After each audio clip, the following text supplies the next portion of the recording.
there, this is Josh McKinnon with McKinnonHomes.ca, brokered by eXp Realty, and we're bringing you today the top 20 things that buyers and sellers need to know in 2020. Number 20. The economy. The economy. In Alberta, the economy, although reported this past year, lost more than 50,000 full-time jobs and only regained 30,000 part-time jobs. It's interesting to note that in December alone, 4,100 full-time jobs were created. That is great news. Number 19. Unemployment rate. Unemployment rate. One of the things that you do need to know is that the unemployment rate in the last year went from 6.5% to 8% in the Edmonton area. Now that is still good news because that means that 92% are gainfully employed and can definitely purchase and sell homes right now. Number 18. Consumer confidence. Consumer confidence. All right. So, according to the Conference Board of Canada, consumer confidence is rising in the Western provinces, especially in Alberta. That may be a lot to do with the fact that 92% of people are gainfully employed, and they're saying, you know what, on these big purchases, I'm ready to make the deal. Number 17. Migration. Migration. So, in Alberta, many people are noticing that their friends and family are leaving. Where are they going? They're going to other provinces. But don't fear. The interprovincial migration has still 2,300 more people in just the last quarter alone came into Alberta. Now, if we include the fact that we had international migration of more than 14,000 people, you add those two numbers together, we got 16,000 people in just one quarter moved into Alberta. Now, how's that going to help us? Well, in 2020, it's expected that more than 50,000 people will make Alberta their home. How's that going to help us? Well, I'm going to talk more about that a little later, but they all need homes. Number 16. CMHC First-Time Homebuyer Incentive. CMHC's new First-Time Homebuyer Incentive Program, brand new last year, used as a political campaign to get re-elected, has now become something that the federal government is still willing to fund. So, for all those first-time homebuyers, government has an interesting plan where they become part owner with you and they help get you into that home and make it more affordable by subsidizing your down payment. We will see that in the first-time homebuyer category, condos and homes under $300,000, we will see homes continue to rise in price. Number 15. CMHC New to Canada program. Speaking of CMHC, CMHC's New to Canada program has been around for decades now, and it's a time-tested, proven product that helps people that are newcomers to Canada purchase homes. How does it do that? Well, it doesn't take their credit into consideration, but it does take a lot of other things, and you must be a resident of Canada in order to be able to take advantage of this program. We will see that with 40,000 new to Canada people here in Alberta, where are they going to live? Well, some of them over the next little while will start looking at purchasing homes because where they come from, home ownership is a big deal. Number 14. Interest rates. Interest rates. Well, interest rates are a very hot topic, but you know what? With the Bank of Canada trying to balance interest rates with inflation, they can't get it over 1.75%, and they are going forward, and they are basically predicting that in the next year, 2020, we're going to have very stable interest rates at probably an overnight rate of 1.75%. Number 13. Presidential election year. Presidential elections. Well, although it is a reason to talk about all kinds of other things, one thing presidential elections have historically proven is that we have low interest rates during that year. So expect low interest rates to also be hampered by the fact that we are going to have a new president or a re-elected president in the United States. And for this next year, while they campaign, we are going to have the benefit of having lower interest rates. Number 12. Decade of low interest. A decade of low interest? How can this be something important? Well, it's actually 11 years now. And it looks like we could definitely be till 2025, which would be a 16-year cycle, which is a normal thing for interest rates. So expect interest rates to remain low, which will also give consumer confidence and help boost the real estate market. Number 11. Jobs. Jobs. Well, jobs. Well, how are we going to afford to buy and sell homes if we don't have jobs? Well, there's some great news, and there's some interesting news, and there's really some bad news. So let's start with the bad news. Provincial government, in order to balance budgets, is definitely going to continue to slash jobs. Now, part of this is going to be due to the fact some will take early pension and leave, others will take out some buyouts, and some are just going to get axed.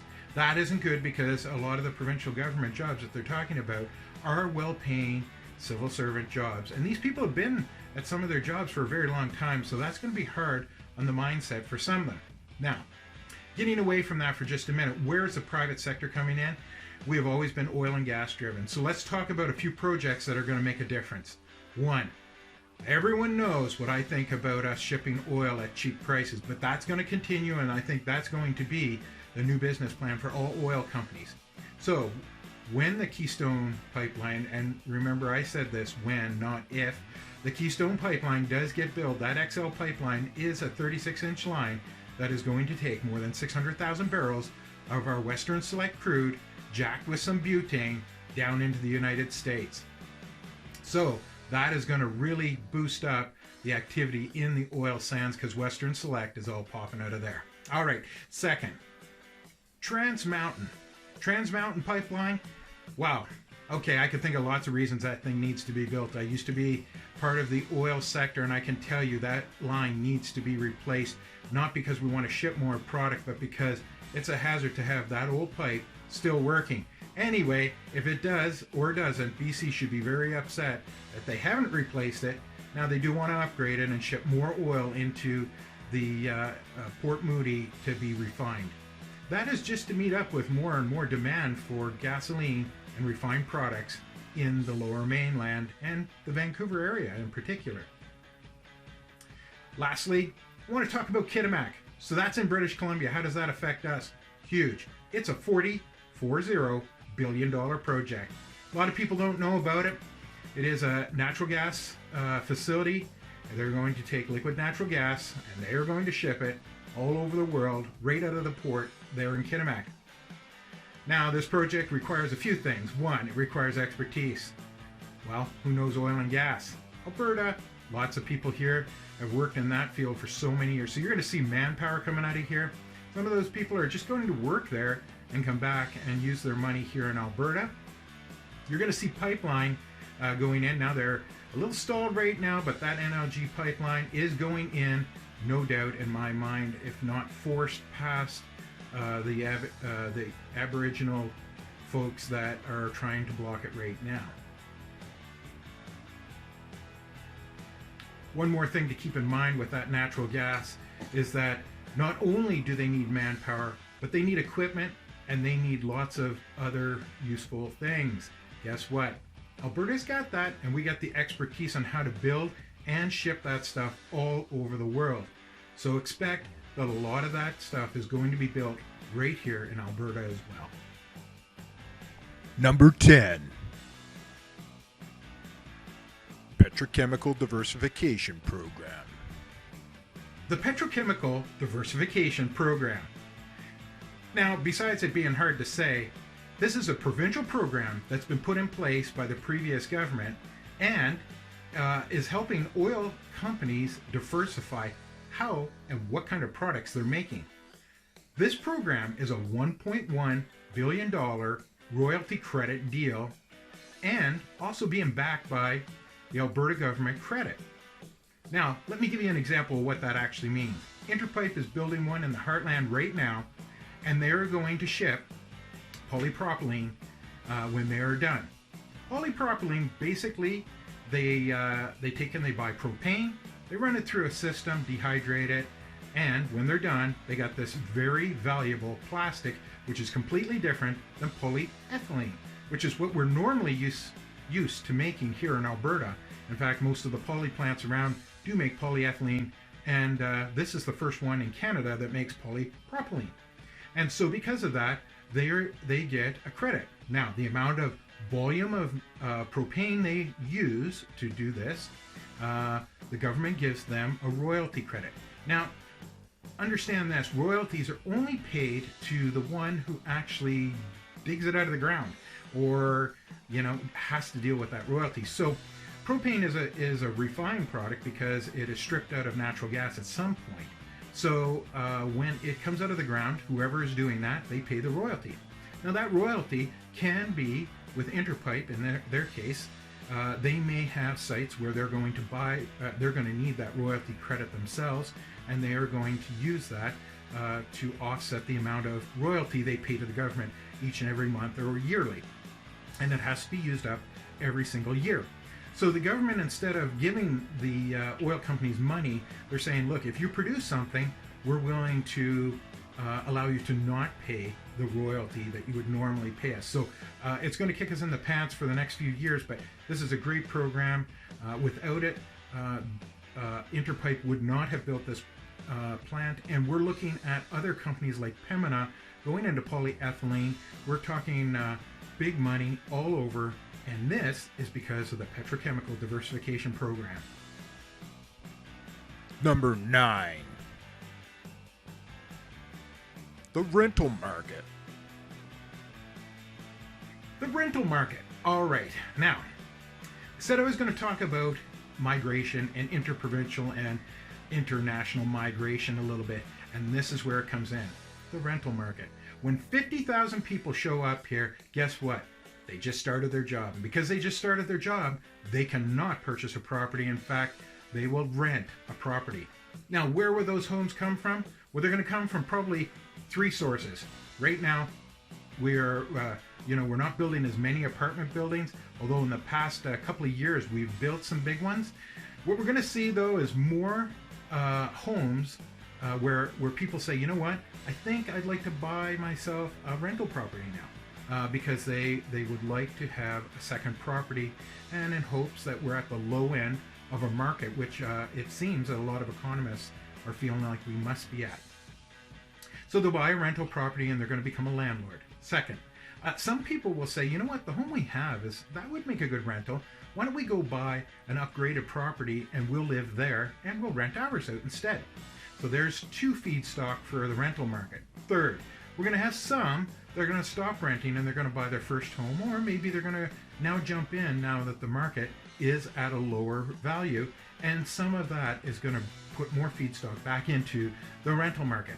Either way, the rental market looks like it's going to be very good because there's more and more people showing up here, and it's putting more and more pressure on raising the rents. And as if you rent right now, you know that it's getting quite painful to be a renter, and you can own the house that you're probably in, but you got to be able to qualify. Number 8. Real estate investment. Real estate investment. All right. I am a real estate investor. I've been real estate investing for a lot of years, more than 20 years. I've not seen a market as good as right now to be a landlord. Now, what I mean by that is cash flow. So it's been more than 20 years since you've been able to really cash flow a property. So where you could buy the property and you could properly debt service it, you could pay the taxes, insurance, and the rent would pay for that. As rents go higher and higher, landlords are going to start getting cash full, not just cash flow. which is a great thing because that's going to drive more lower end product purchases to turn them into rental. And as I've spoken already about the rental market, it's kind of crazy. It's going to get crazier because we're going to continue to drag about 50,000 people into this province year after year after year. And in 2020, we expect that we are going to see a huge surge of landlords taking over a large share of the product, where they're going to go from being big landlords to mega landlords, where they could be purchasing 50 to 100 homes in 1 year just to satisfy the needs for the rental market. And just as a side note, we're seeing the financial side of things. The banks actually, they may be actually looking at landlords much different than they've had in the past, where, and I will speak to more about that, but they're having a hard time finding a place to put their money. Number 7. Stress test. Stress test. Well, the federal government stress test has been a stress, especially for Alberta. 1, 2, 3, kick in the pants. That's what it's felt like. We went into a recession, lost a lot of jobs, got a stress test. Wow, we're not stressed out. Well, I'll tell you, the end of 2019 proved that we might have actually leveled out and become used to the fact that we have to stress test as a mortgage. Now, if you're a buyer, you don't even think twice about it now. They just stress test it, and it's the way it is. And you'll be able to safely purchase a home and be able to debt service it without too much trouble. That is a good thing. We should do that on our own, but the federal government decided we didn't know how, so they stepped in. So the stress test has worked, and it looks as if things may be slowing down as far as people getting worried about it. Now, as far as the market, it looks like people are getting used to it, and they're kind of like, I can afford to buy something now. I see value. I'm jumping into the market. So that's a great thing. Number 6. Builders. Builders. Wow. All right, builders are getting really creative. In the last couple of years, they have been really coming to grips with the fact that we could be in to more than a decade worth of recession and slow growth and the sluggishness, right?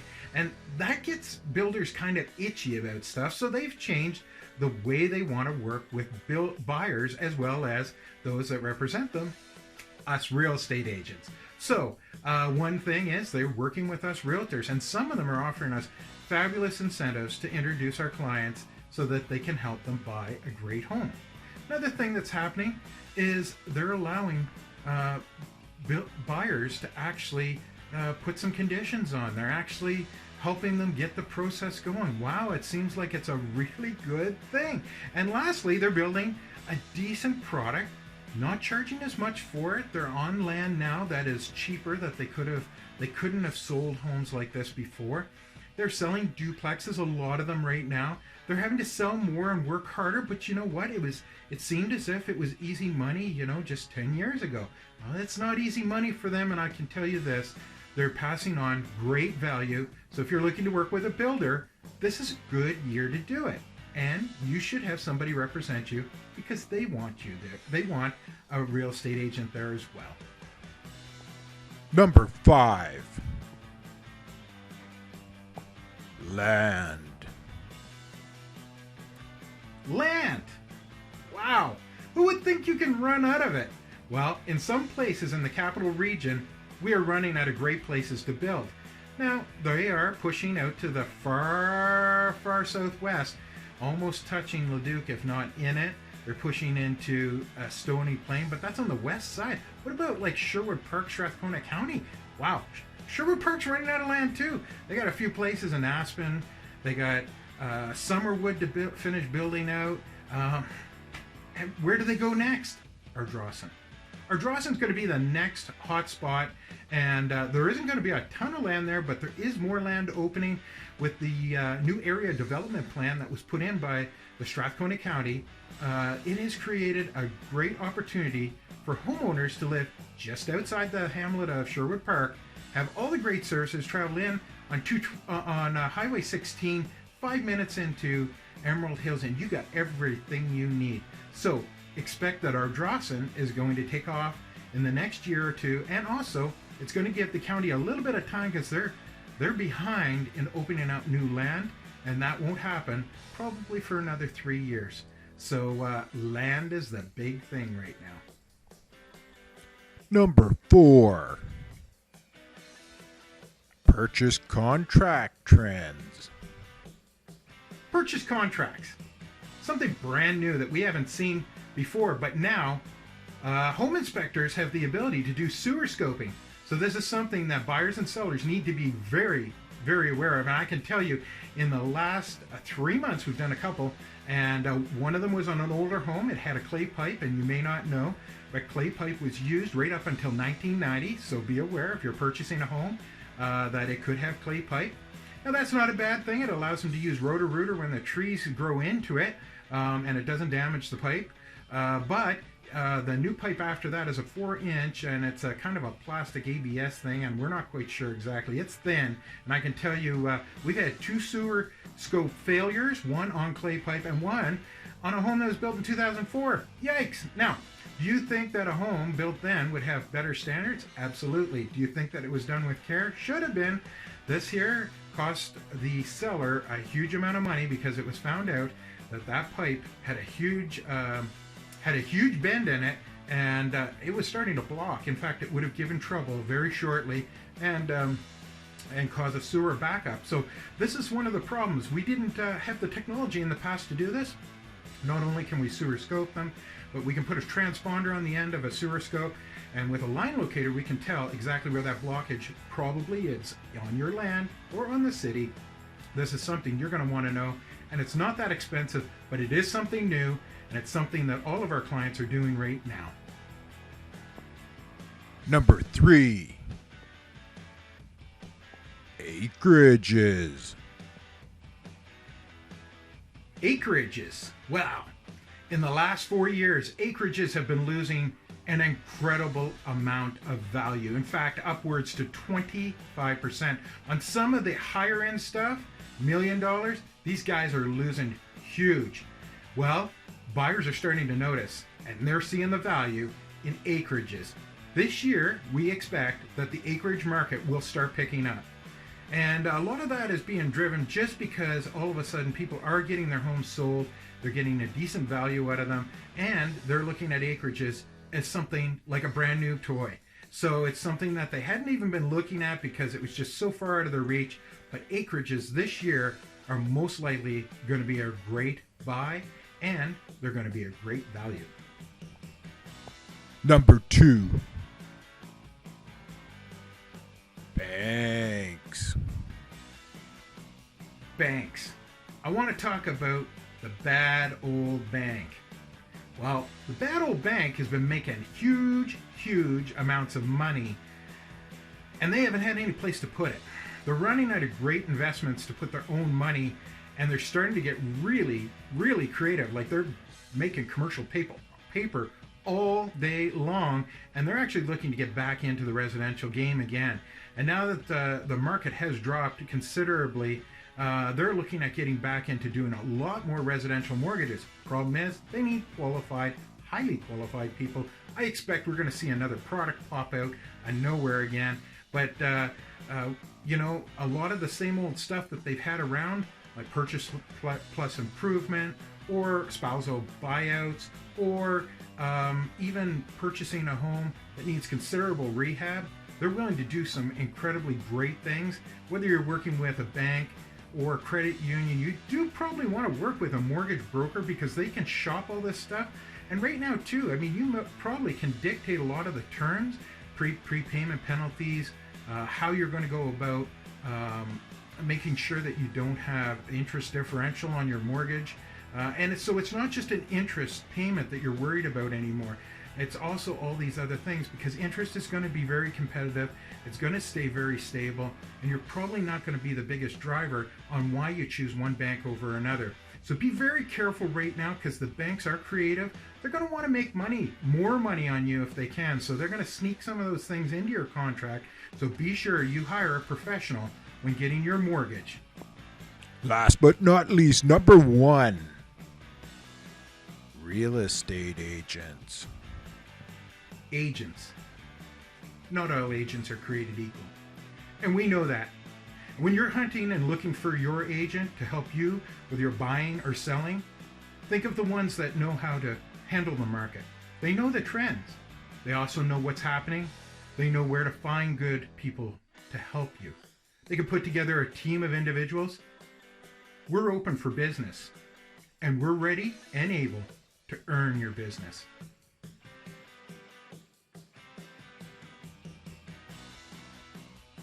Just a few statistics before I let you go for the Edmonton area.